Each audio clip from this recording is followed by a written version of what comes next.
When a self-made millionaire invites his humble housekeeper to an elite business dinner, he expects her to blend into the background. But when her wit and courage expose the hypocrisy of the wealthy elites, the night takes an unforgettable turn. Secrets are revealed, alliances are tested, and the power dynamic shifts in ways no one could have predicted. You won't believe how this underdog turns the tables. Subscribe now to witness the jaw-dropping twist that leaves everyone stunned. The piercing sound of the grandfather clock filled the huge office. Nathan Cole, seated behind his imposing mahogany desk, flipped through the glossy invitation. It was a dinner hosted by Victor Devereaux, a man Nathan despised almost as much as he grudgingly admired. Victor's dinners were infamous for being less about culinary indulgence and more about ruthless networking, a game Nathan played masterfully. But this time, there was a catch. A handwritten note on the invitation read, "We look forward to meeting you and your partner. A solitary man should not make solitary decisions." Nathan's jaw tightened. Victor was clearly baiting him.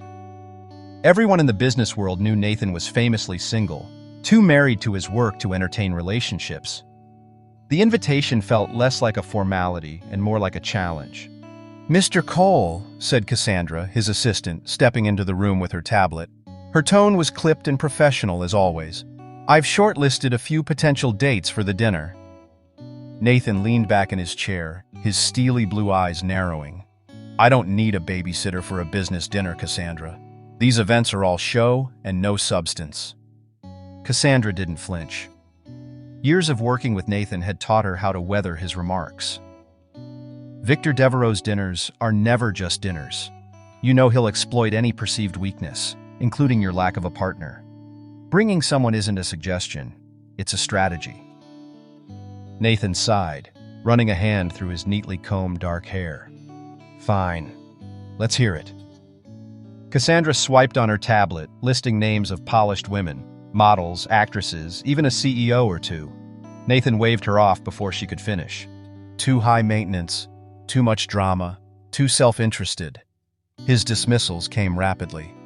"Then who, Nathan?" Cassandra asked, exasperation creeping into her voice. Nathan glanced out the window of his penthouse office, the sprawling city below glittering like a constellation. His gaze landed on the faint reflection of Elena Vargas, his housekeeper, dusting the shelves just beyond the open door. She was humming softly, a melody that sounded vaguely familiar, her dark hair pulled into a simple ponytail. Without thinking, he said, "Her." Cassandra blinked. "Elena?" "Yes, Elena." His voice dripped with sarcasm. "Who better to impress a room full of vultures than my housekeeper? She's grounded, practical, and doesn't wear diamonds the size of my fist."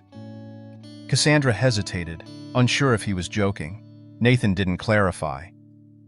"Elena," Nathan called, his voice sharp enough to make her pause mid-dust. She stepped into the office, her simple uniform crisp and spotless. "Yes, Mr. Cole?" Nathan leaned forward, the corners of his mouth quirking up in a half-smirk. "How would you like to accompany me to a dinner this Friday? It's a room full of sharks, but I'm sure you can handle it." Elena raised an eyebrow, her hands resting lightly on the feather duster. "A dinner? With you?" "Yes, with me," he replied, his tone mocking. "Don't worry, I'll pay you overtime." Cassandra winced, bracing for an awkward refusal, but Elena surprised them both. "I'd love to," she said, her voice steady and without hesitation.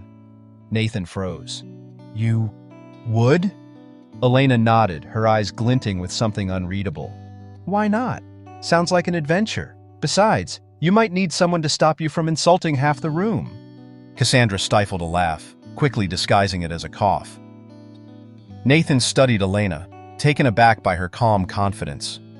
"Fine," he said after a moment. "Cassandra will coordinate with you. Don't embarrass me." Elena's lips twitched into the faintest of smiles. "I wouldn't dream of it, Mr. Cole." As she turned and walked away, Nathan watched her with a mix of curiosity and unease. Elena Vargas wasn't what she seemed. He was certain of that now. The rest of the day passed in a blur of meetings and phone calls, but Nathan couldn't shake the memory of Elena's confidence. Who was this woman who could clean his house without flinching but also agree to walk into a lion's den without a second thought? For her part, Elena returned to her duties, her expression calm, but her mind racing. She had no idea why Nathan had chosen her. Perhaps it was a joke or a test, but she wasn't about to back down. That night, as Nathan sat in his living room nursing a glass of scotch, he found himself wondering if he'd made a mistake. But he couldn't back down now. The stage was set.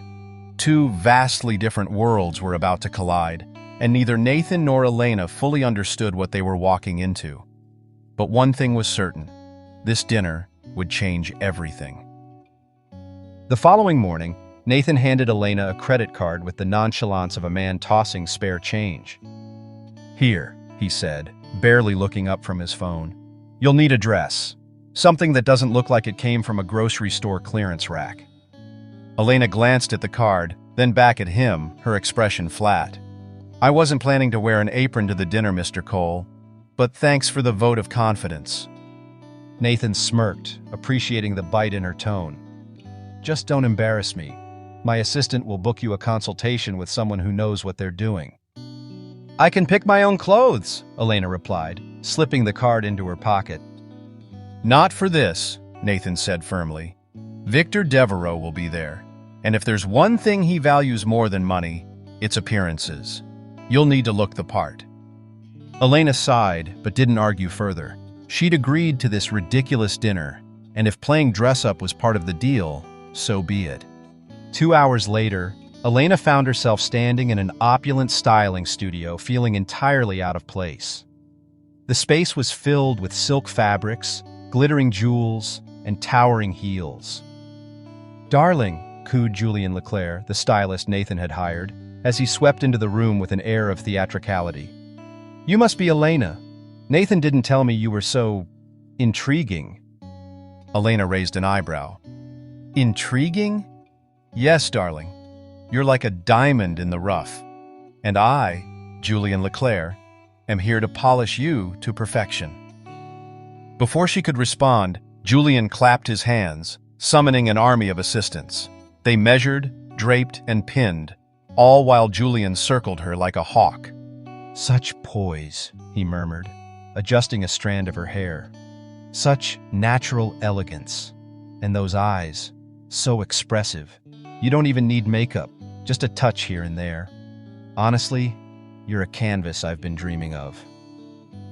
Elena felt a flush of embarrassment but kept her composure. She wasn't used to this kind of attention, but she wasn't about to let it rattle her. Hours later, Nathan sat in the studio's lounge, scrolling through his phone while impatiently tapping his foot. He hated waiting, especially for something as frivolous as a wardrobe fitting. When the doors finally opened, he glanced up and froze. Elena stepped into the room wearing an emerald green gown that hugged her figure in all the right places, the fabric shimmering under the light. Her hair, usually tied back in a simple ponytail, cascaded in soft waves over her shoulders. A pair of diamond earrings dangled elegantly, catching the faintest glimmer. For a moment, Nathan didn't recognize her. "Well?" Elena asked. "Do I meet your standards, Mr. Cole?" Nathan cleared his throat, recovering quickly. "You clean up well." Julien gasped, clutching his chest as though Nathan's words were a personal insult. "Well? She's a masterpiece, Nathan. A vision. Honestly, you're lucky she even agreed to accompany you." Elena bit back a smile. "I think he means thank you, Julien." Nathan ignored the exchange, his gaze lingering on Elena a moment longer than he intended. There was something about seeing her like this. She was still Elena, but different. It wasn't just the dress or the hair. It was the way she carried herself, the quiet confidence that seemed to radiate from her. "Let's go," Nathan said abruptly, standing and straightening his tie. "We have a lot to cover before Friday." Back in Nathan's car, the atmosphere was charged but silent. Elena gazed out the window, her expression thoughtful. "Why didn't you ask someone else?" she asked suddenly, breaking the silence. Nathan glanced at her, caught off guard by the question. "Excuse me?" "You have a Rolodex full of people who would have jumped at the chance to go to this dinner," she said, turning to face him. "Why me?" He shrugged, keeping his eyes on the road. "It was convenient." Elena raised an eyebrow. "Convenient? You live in my house, you know how to listen, and you don't ask annoying questions like that, he replied curtly. Elena laughed softly, shaking her head. Fair enough, Mr. Cole. But Nathan wasn't being entirely truthful, and he knew it. There was something about Elena that intrigued him, something he couldn't quite put into words. As they pulled into the driveway of his penthouse, Nathan glanced at her one last time. Don't let it go to your head, he said, his tone brusque. Elena smirked. Don't worry. I know my place. Her words lingered in the air, and for the first time, Nathan wasn't entirely sure what that place was. That night, as he sat alone in his study, Nathan replayed the day's events in his mind. Elena was an enigma, and he hated enigmas. They were unpredictable, and unpredictability was a weakness in his world. But as much as he tried to dismiss her transformation as superficial, a part of him couldn't shake the image of her in that green dress, the way she carried herself with quiet elegance, as though she belonged in any room she entered. The grand ballroom of the Regency Hotel was the perfect description of extravagance. Crystal chandeliers dripped from the vaulted ceiling, scattering golden light across the marble floors. Waiters in white jackets moved like clockwork, balancing silver trays filled with champagne flutes. The room buzzed with the murmurs of the city's elite, CEOs, investors, and socialites, all dressed to the nines in tailored tuxedos and couture gowns. Nathan Cole stepped through the towering double doors, exuding his usual air of confidence. Beside him, Elena Vargas walked with poise, her emerald green gown catching the light as though it had been made for this very setting. All eyes turned toward them. Nathan felt the weight of the stairs, but he was used to it. Elena, however, wasn't. But she tried her best not to show it. She stood tall, her expression calm and unreadable, her arm lightly brushing Nathan's as they moved deeper into the room. Mr. Cole, purred a voice to their right, Vanessa Lowell.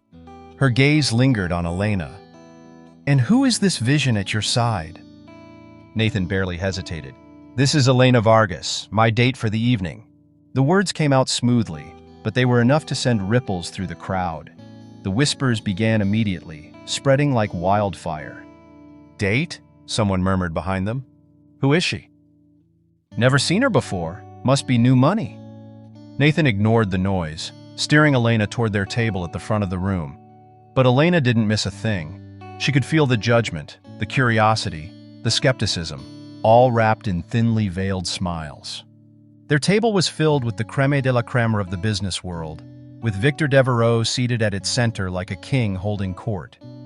Victor was a man in his late 50s, his silver hair impeccably groomed, his tailored suit so sharp it could cut glass.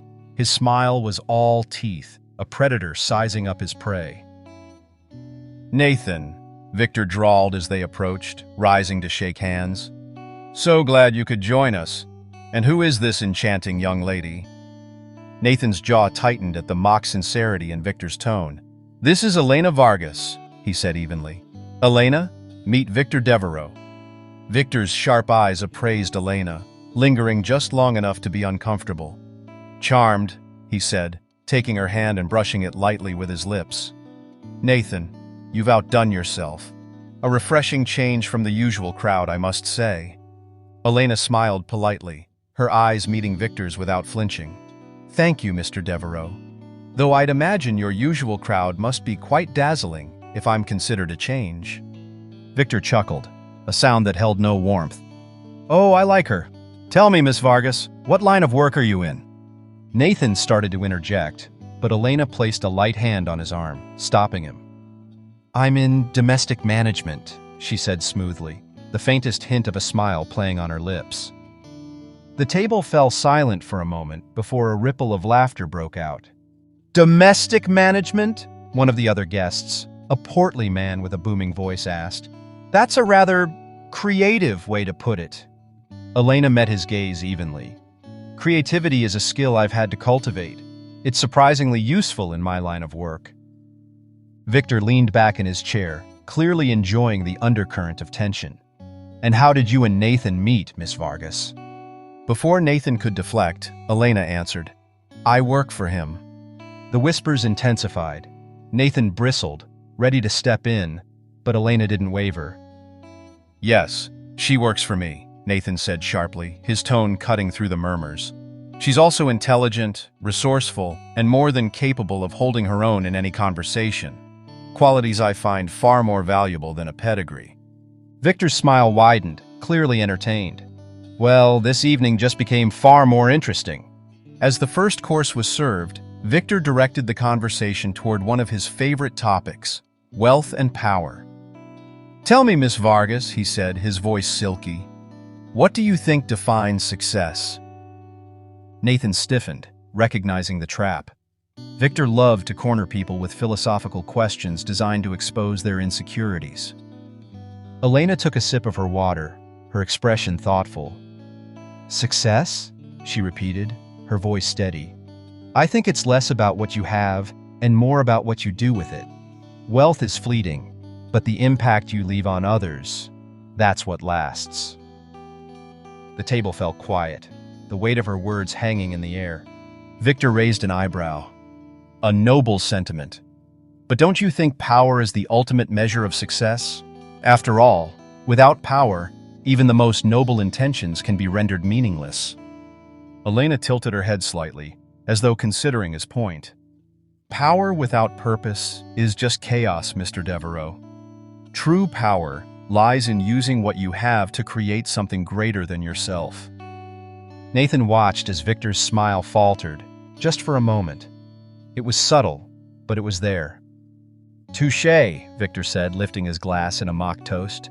"You're full of surprises, Miss Vargas." Elena smiled, her expression serene. "I find that surprises often reveal the truth, don't you?" Victor's eyes narrowed slightly, but he said nothing more. As the dinner progressed, Elena continued to navigate the conversations with grace and wit, deflecting barbs and fielding questions with an ease that left Nathan both impressed and unsettled. He had brought her here expecting her to blend into the background, but Elena was proving to be anything but ordinary. And for the first time in a very long time, Nathan found himself genuinely curious about someone else. The second course had just been cleared when the conversation turned sharp. Corporate ethics, a topic no one in the room could discuss without a glint of hypocrisy, was Victor Devereaux's favorite way to stir the pot.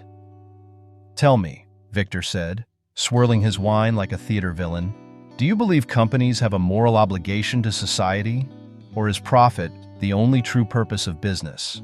His eyes darted around the table, lingering on Elena. Nathan stiffened. He knew Victor was testing Elena, hoping to expose her as out of her depth, but Elena, unfazed, placed her glass down deliberately before answering. "I think the answer depends on whether you see business as a machine or as a living entity," she said, her tone calm but measured. Victor raised an eyebrow. "A living entity? That's poetic but hardly practical." Elena smiled faintly. "Is it? Machines only care about efficiency, but people create businesses, and people are inherently emotional, flawed, and social.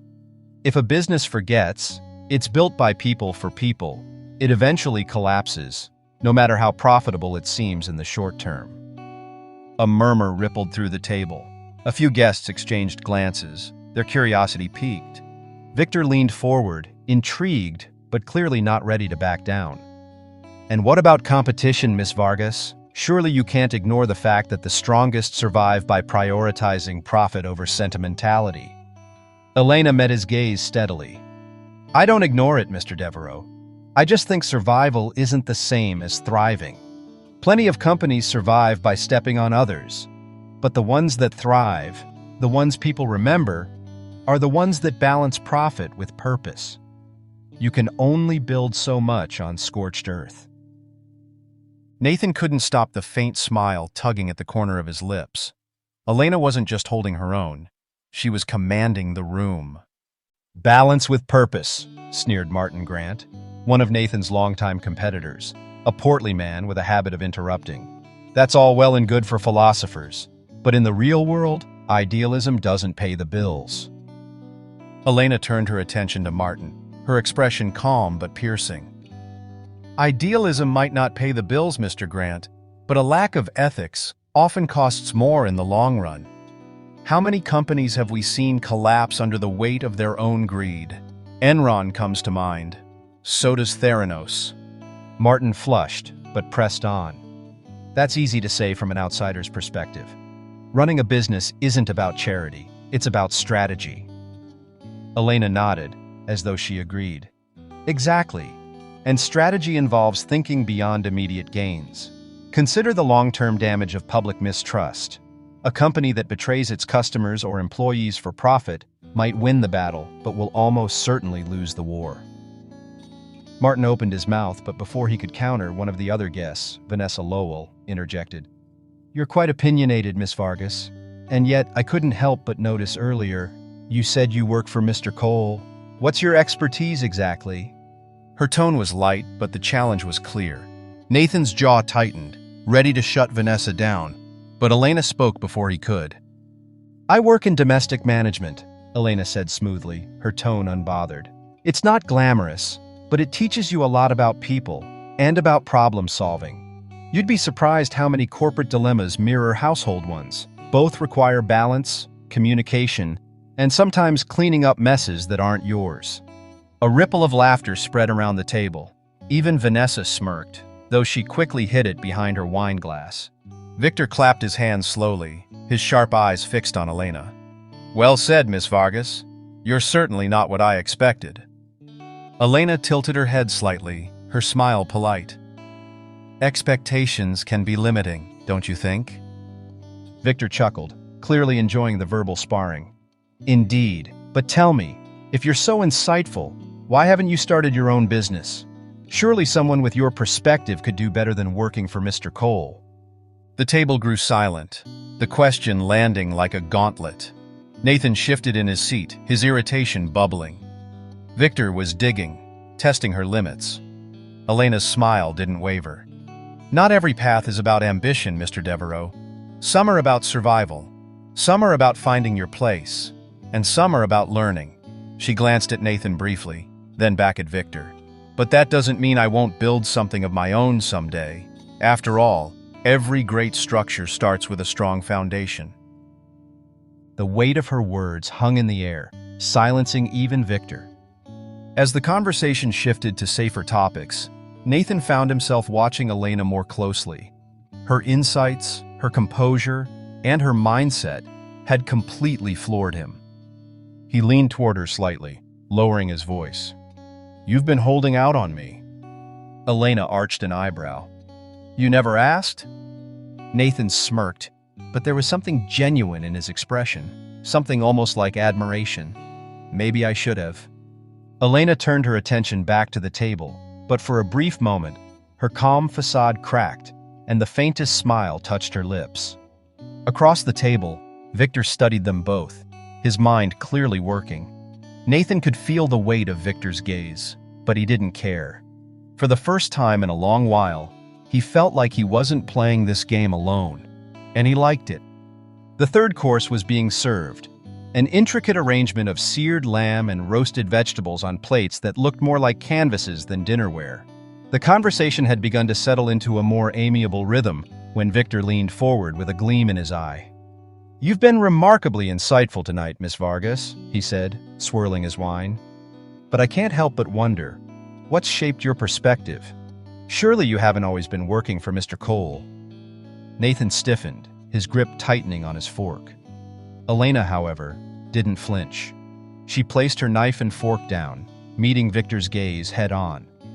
I'd say my perspective comes from living a life that's not often represented in rooms like this. The room grew quiet again, the attention shifting fully to her. Care to elaborate? Victor asked, his tone mild, but his smile razor-sharp. Elena leaned back slightly, her posture relaxed, though her eyes glinted with a quiet intensity. I grew up in a small town just outside Monterrey, Mexico. My parents were farmers, hard-working, honest people who did everything they could to give my siblings and me a chance at a better life. Her voice softened, but the strength in her words remained. When I was 15, we lost everything. A drought wiped out our crops, and the debts piled up faster than we could handle. My parents made the impossible decision to send me to the US to work and send money home. Nathan's fork hovered in midair. He had never heard this before. "I was scared out of my mind," Elena continued, her voice steady despite the weight of her words. "I didn't know anyone, and I had no idea what I was walking into. But I learned quickly. I took whatever jobs I could find, cleaning houses, waiting tables, sometimes working 2 or 3 shifts just to make ends meet." The table was utterly silent now, every guest hanging on her words. "But here's the thing about struggle," Elena said, her gaze sweeping the room. "It teaches you how to see people for who they really are. When you've been invisible to most of the world, you notice the little things, the way people treat those they think don't matter, the choices they make when no one's watching. And that shapes how you see everything: opportunity, privilege, power." Victor sat back in his chair, his expression unreadable. "A remarkable story," he said after a moment. "But I can't help but wonder, why stay a housekeeper? Surely someone with your insight and determination could have moved on to grander things." Nathan's jaw tightened. He was about to interject, but Elena spoke first. "Grander things," she echoed. "I suppose that depends on how you define grand. When you've been at the bottom, Mr. Devereaux, stability feels grand. Security feels grand. Being able to help my family without worrying where my next meal will come from. That feels grand." Victor chuckled lightly, though the sound lacked its usual malice. "Touché. But surely you've considered what more you could accomplish with your talents?" Elena's smile was faint, but unwavering. "Every day. But I also know that change takes time and patience. Sometimes you have to build your life brick by brick, even if it means starting with a broom in your hand." Nathan felt an unfamiliar ache in his chest as he listened. He had always seen Elena as competent, clever, and occasionally infuriatingly blunt. But now he saw the depth of her resilience, the sacrifices she had made, and the sheer force of will it had taken for her to sit at this table and hold her own. For years, Nathan had built his empire by focusing solely on the bottom line. He valued efficiency, strategy, and results, often dismissing anything that didn't directly contribute to his goals. But Elena's story was a stark reminder that success didn't always come in neat, calculated packages. He cleared his throat, breaking the silence. "It's easy to judge someone's path when you haven't walked it yourself," he said, his voice measured but firm. "Elena's done more with less than most people at this table could imagine. And frankly, I think that deserves respect."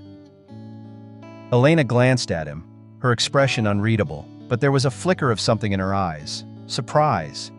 As the conversation shifted to other topics, Nathan found himself studying Elena in a new light. She had revealed more about herself in one evening than she had in all the years she'd worked for him, and it had caught him completely off guard.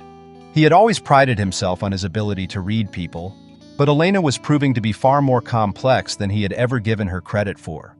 Elena, for her part, felt the weight of Nathan's gaze but didn't acknowledge it.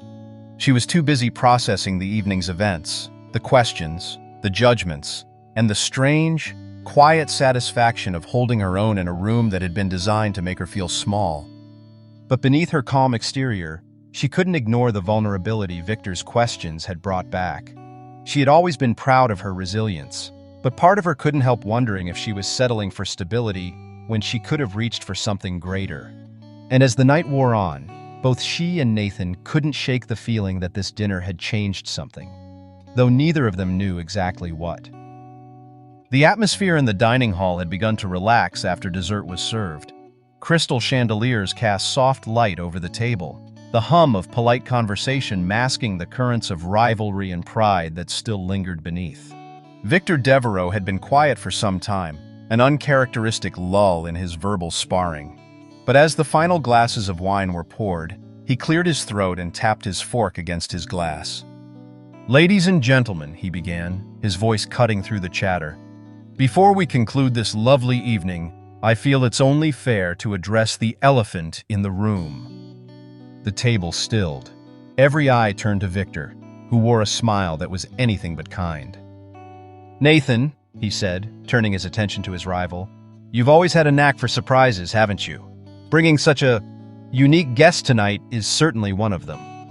Nathan's jaw tightened, but he said nothing. Victor's gaze shifted to Elena, his expression unreadable but his words dripping with condescension. "Miss Vargas, you've truly been the highlight of the evening. Your insights, your poise. Why, one might even mistake you for someone who belongs in a room like this." A ripple of discomfort passed through the table. Elena met Victor's gaze, her calm unshaken. "But," Victor continued, his smile widening, "in the spirit of honesty, I think it's only fair that we all know who we're truly dining with tonight." Victor slowly leaned into the table. "You see, I make it a habit to know everyone I'm dealing with, and a little research into tonight's guest revealed something fascinating." Nathan's heart sank. He knew what was coming, and for the first time in years, he felt powerless to stop it. "Miss Elena Vargas," Victor announced, his voice oozing with mockery, "isn't just Mr. Cole's date tonight. She's his housekeeper, an immigrant no less.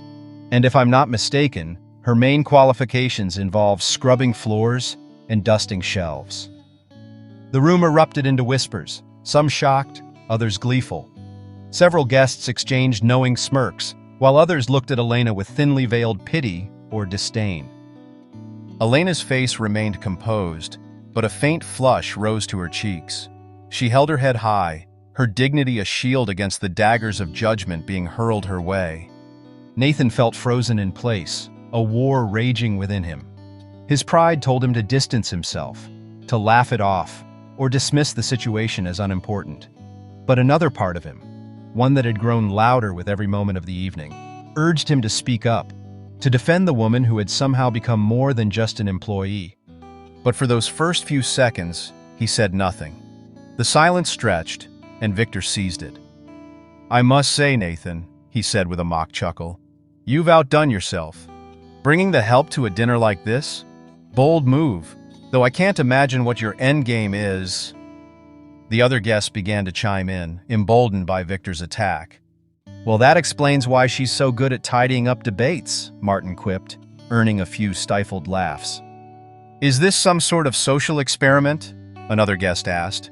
"Or did you just run out of options?" The words hurt more than Elena would have admitted. She had faced worse in her life, but something about this particular taunt, being reduced to her title, her worth boiled down to the job she performed, cut deeper than she expected.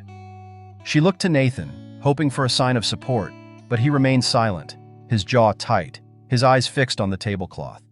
The mocking laughter and cutting remarks continued, but Elena refused to shrink under their gaze. She placed her napkin neatly on the table and rose from her chair. "I may not belong here by your standards," she said, her voice steady and calm, though her hands trembled slightly. "But if there's one thing I've learned in my life, it's that people like you only have power when others let you, and I won't give you that satisfaction." Her words silenced the table, but the tension in the air remained. She turned to Nathan, her expression a mix of disappointment and hurt. "Thank you for dinner," she said quietly. "I'll see myself out." With that, she walked away, her head held high, leaving behind a room full of stunned elites and one self-made millionaire grappling with his own cowardice. Nathan's chest tightened as he watched her leave, guilt gnawing at him with every step she took. He could still feel the sting of her parting words, the way her voice had cracked ever so slightly despite her composure. Victor smirked, raising his glass. "Well, that was dramatic. A little too sensitive, don't you think?"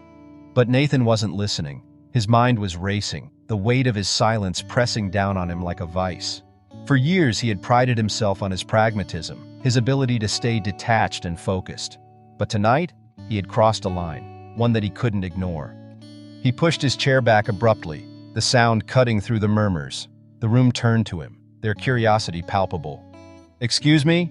Nathan said curtly, his tone leaving no room for argument. And without another word, he followed Elena out of the room, leaving behind the dinner, the deal, and the people who had suddenly lost their allure. Nathan found Elena standing outside the grand estate, under the golden glow of the garden's antique lanterns. She had her arms crossed, gazing up at the stars as if searching for the strength to keep her composure intact. "Elena," he called softly. She didn't turn. "Go back inside, Nathan. I'm sure your deal needs salvaging." Her voice was calm, but Nathan heard the sharp edge beneath it. He approached slowly, his hands shoved deep into his pockets, guilt weighing down each step. "I messed up," he admitted, his voice quiet but resolute. "I should have said something back there. I should have—" "Defended me?" Elena interrupted, finally facing him. Her eyes gleamed with unshed tears, though her expression remained steely. "Don't worry, Nathan. I've been defending myself my whole life. I didn't expect you to do it now." Her words cut him deeper than any insult ever could. He looked away, the sharp pang of regret twisting in his chest. "Come back inside," he said after a pause. "Let me fix this." Elena raised an eyebrow, her tone laced with disbelief. "Why? So you can parade me around as some underdog success story to soothe your conscience?" "No," Nathan replied firmly, meeting her gaze. "Because they need to hear the truth, and because you deserve better than the way I handled this." Inside, the room had begun to buzz with murmurs, speculation swirling about Nathan's sudden exit. When he returned, the crowd quieted, their curiosity piqued as they saw him standing alone. Nathan scanned the room, his sharp eyes locking on Victor. He strode back to the table with purpose, each step a declaration of defiance. "Ladies and gentlemen," he began, his voice slicing through the air, "I owe you all an apology. No, actually, I owe Elena an apology." The guests exchanged uneasy glances, their confusion growing.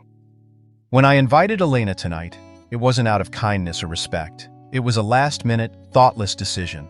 And when Victor here decided to humiliate her, I stayed silent, not because I agreed, but because I was too much of a coward to stand up for what was right." Victor's smirk faltered slightly, but he leaned back in his chair, trying to maintain his composure.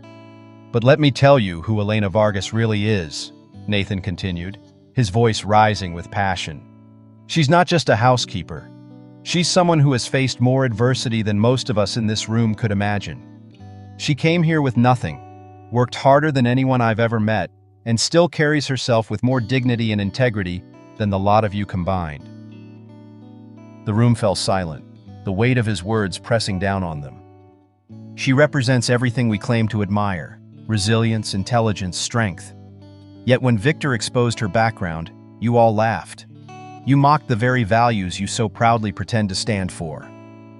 Nathan turned to Victor, his tone ice cold. "And you, Victor Devereaux, the man who preaches about earning your place at the top, what have you ever earned that wasn't handed to you on a silver platter? You think humiliating someone makes you powerful? It doesn't. It just makes you small." The room remained in stunned silence, and Nathan turned toward the door. "Elena," he said, his voice softer now, "please come back in." The door creaked open, and Elena stepped inside, her back straight and her gaze steady. Every eye turned to her, and for the first time, there was no laughter or judgment, only unease and a tinge of shame. She walked to the center of the room, standing beside Nathan. For a moment, she said nothing, letting the weight of her presence fill the space. Then she turned to Victor, her voice calm but cutting. "Mr. Devereaux," she began, "I'd like to thank you." Victor blinked, momentarily disarmed. "Excuse me?" "You reminded me of something tonight," Elena continued. "People like you, people who build themselves up by tearing others down, you only have as much power as the rest of us give you, and I refuse to give you any more." Victor's face darkened, but before he could respond, Elena turned to the rest of the room. "To the rest of you," she said, her voice unwavering. "If you ever wonder why people like me don't end up in rooms like this more often, it's not because we're incapable. It's because the world has conditioned you to see us as less than we are. But make no mistake, we are here.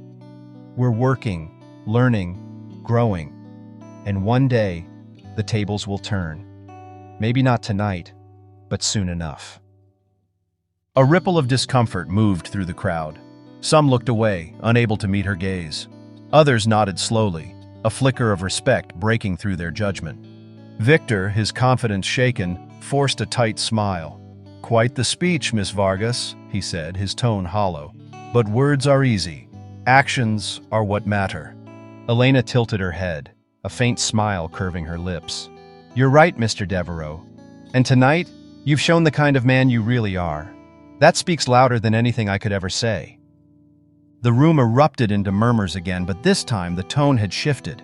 The power dynamic had changed, and for the first time, Victor found himself on the defensive. Nathan placed a hand on Elena's shoulder, his voice low but firm. "Let's go." As they walked toward the door, several guests rose to their feet, offering polite nods and murmurs of admiration. Vanessa Lowell, who had been one of the first to mock Elena, stepped forward and extended a hand. "Miss Vargas," she said, her voice tinged with sincerity, "I hope we meet again, under different circumstances." Elena hesitated, then shook her hand. "I'm sure we will," she replied, her tone neutral but confident. And with that, she and Nathan left the room, leaving behind a sea of humbled faces and a legacy that none of them would forget. The cold night air greeted Nathan and Elena as they stepped out of the grand estate. The weight of the evening hung heavily, but there was also a strange, quiet sense of relief, as though something unspoken had finally been resolved. Nathan opened the passenger door of his sleek black car, gesturing for Elena to get in. She hesitated for a moment, her expression unreadable, before sliding into the seat. He circled to the driver's side and settled in, gripping the steering wheel tightly. For the first few minutes, neither of them spoke. The car moved through the winding roads, the soft glow of streetlights casting fleeting shadows across their faces. Finally, Nathan broke the silence. "Elena," he began, his voice softer than she'd ever heard it. "I owe you an apology. For everything. For inviting you tonight for the wrong reasons. For staying silent when I should have defended you. And for underestimating you." Elena turned to him, her arms crossed, but her expression no longer angry, just tired. "Why did you bring me, Nathan?" she asked, her voice calm but pointed.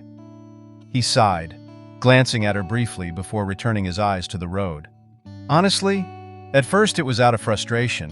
I didn't want to deal with the politics of choosing the perfect +1, so I made a snap decision.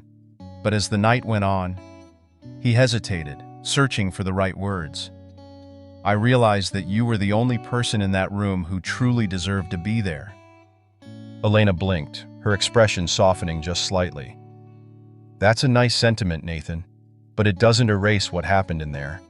You left me to fend for myself." "I know," he admitted, his voice heavy with regret. "And I hate myself for it. But watching you handle them, watching you put Victor in his place, I've never been more impressed by anyone in my life. You were brilliant, Elena. Absolutely brilliant." Elena looked out the window, her fingers tracing the edge of her clutch. "Do you know why I said yes tonight?" Nathan glanced at her, curious. "Why?" "At first it was just curiosity," she said. "I wanted to see the world you live in, the world people like me aren't supposed to be a part of. But as the night went on, I realized something else. Those people in there, they don't intimidate me, not anymore, and maybe they never really did." She turned to him, her gaze steady. "I'm not ashamed of who I am, Nathan, and I won't let anyone make me feel that way again. Not Victor, not his friends, not even you." Nathan nodded, the weight of her words sinking in. "You shouldn't be. You're stronger than all of them put together." They reached Elena's modest apartment building, the car idling at the curb. Nathan leaned back in his seat, turning to face her fully. "Elena," he said, his tone earnest, "I want to help you. Whatever your dreams are, whether it's going back to school, starting a business, anything, I want to make it happen. You've given me more perspective in one night than most people have in a lifetime. Let me do this for you." Elena studied him for a long moment, her expression unreadable. Finally, she shook her head with a faint smile. "Thank you, Nathan. Really. But I don't need a savior. I've gotten this far on my own, and I plan to keep going that way." Nathan opened his mouth to protest, but she held up a hand to stop him. "That doesn't mean I don't appreciate the offer, and it doesn't mean I won't ask for help when I need it. But tonight, I realized something important. My value doesn't depend on anyone else's approval, or their charity." Her words stuck with Nathan, humbling him in a way he hadn't expected. He nodded slowly, respect shining in his eyes. As she reached for the door handle, she paused, glancing back at him. But if you're serious about helping, maybe you can start by being a better version of yourself. Not just for me, but for the people you work with, the people who rely on you. Nathan chuckled softly, a self-deprecating smile on his face. Fair enough.